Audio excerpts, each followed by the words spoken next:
राधे राधे भक्तों, आज हम आपको भक्तमाल ग्रंथ की कथा के अंतर्गत भक्त देवाजी पुजारी की बहुत ही हैरान करने वाली कथा सुना रहे हैं।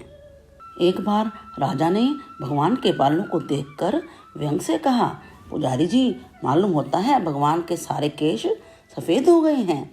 देवाजी को इसका उत्तर देने के लिए कुछ भी नहीं सूझा। उन्होंने जल्दी में डरते डरते कह दिया, हाँ सरकार, ठाकुर जी के सारे बाल सफ़ेद हो गए हैं। राणा को पुजारी के इस उत्तर पर हंसी आ गई, साथ ही पुजारी के प्रति मन में रोष भी आया। उन्होंने गंभीर होकर कहा, मैं कल सवेरे स्वयं आकर देखूंगा। ये कहकर वे लौट गए। अब तो पुजारी सारी रात ही रोता रहा, यह सोचकर कि सुबह होगी जब राजा आएंगे और भगवान के बालों को सफ़ेद ना पाकर उसका क्या हाल करेंगे। भक्तों, यदि आपको यह कथा पसंद आ रही है, जल्दी से इस चैनल को लाइक और सब्सक्राइब कर लीजिए ताकि आपको अन्य कथाएं भी उपलब्ध हो सकें। अब कथा प्रारंभ करते हैं। यह घटना उदयपुर की है।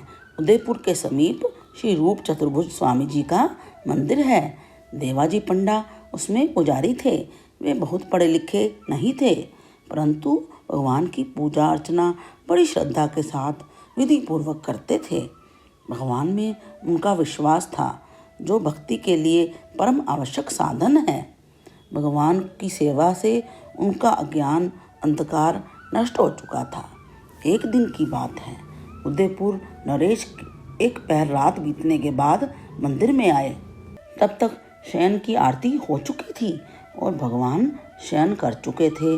भगवान को शयन कराकर देवाजी ने भगवान के गले का पुष्पहार उतार कर अपने सिर पर रख लिया था और अंतगृह के पट बंद करके वे मंदिर से बाहर आ ही रहे थे। उसी समय महाराणा वहां पर पहुंच गए।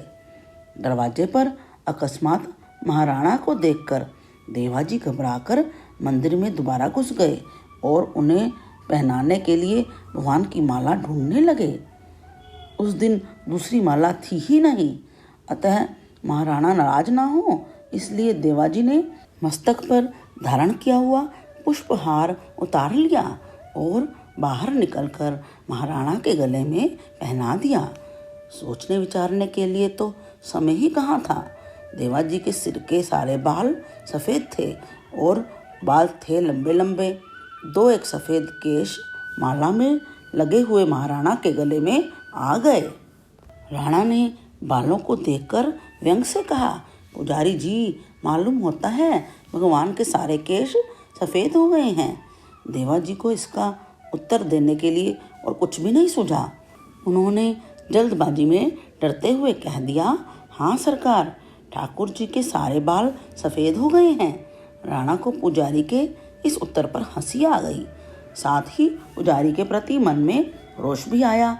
उन्होंने गंभीर होकर कहा, मैं कल सवेरे स्वयं आकर देखूंगा। यूं कहकर वे लौट गए। अब तो देवाजी ने उतावली में राणा से कह तो दिया, पर अब उनको बड़ी चिंता हुई। प्रातःकाल राणा आएंगे और भगवान के सफ़ेद बाल ना पाकर ना जाने क्या करेंगे। देवाजी की आंखों से नींद उड़ गई। खाया तो कुछ था ही नहीं, आंखों से आंसुओं की धारा बह निकली।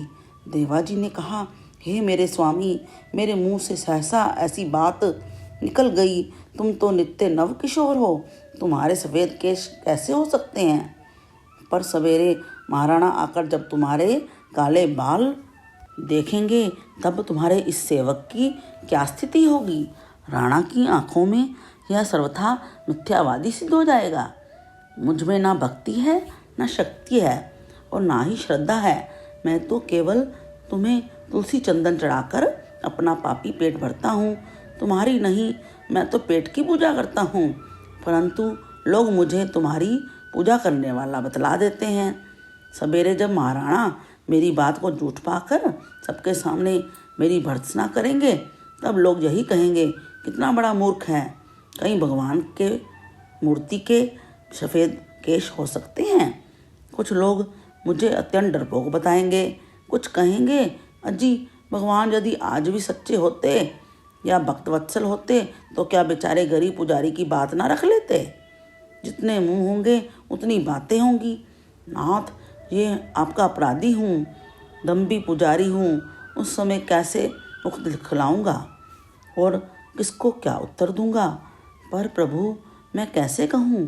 तुम मेरी बात रखने के लिए बुढ़ापा स्वीकार कर लो, सफ़ेद बालों वाले बाबा जी बन जाओ, तुम्हें जो ठीक लगे वही करना। ऐसा कहकर देवाजी व्याकुल होकर रोने लगे। इसी प्रकार भगवान को पुकारते और रोते कलपते रात बीती। सारा जगत सो रहा था। देवा की करुण पुकार किसी ने नहीं सुनी। जागते थे तो देवा और देवा के हृदय देवता, जो सदा ही जागते हैं, सबकी गुप्त से गुप्त बातों को सुनते हैं। भृत्य वत्सल शरणागत रक्षक भगवान ने अपने पुजारी देवाजी की करुण पुकार सुनी। भक्त की बात रखने के लिए भगवान ने लीला की। चतुर्भुज भगवान के सारे बाल सफ़ेद हो गए। देवाजी ने नहा धोकर कांपते कांपते अंतर्गृह के किवाड़ खोले। उनका हृदय भय के मारे धक धक कर रहा था। किवाड़ खोलते ही देखा कल्याणमय कृपा कल्पतरु श्री विग्रह के समस्त केश सफ़ेद हो गए। देवा के हृदय की विचित्र दशा है। वह स्वप्न है कि साक्षात करुणा वरुणालय की इस अतुलनीय कृपा और दीन वत्सलता को देखकर प्रेम विवल और आनंद उत्मत देवा की बाह्य चेतना जाती रही।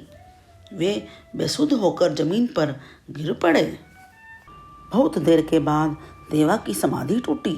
उनके दोनों नेत्रों से आनंद और प्रेम के शीतल आंसुओं की वर्षा हो रही थी। उसी समय महाराणा परीक्षा के लिए पधारे।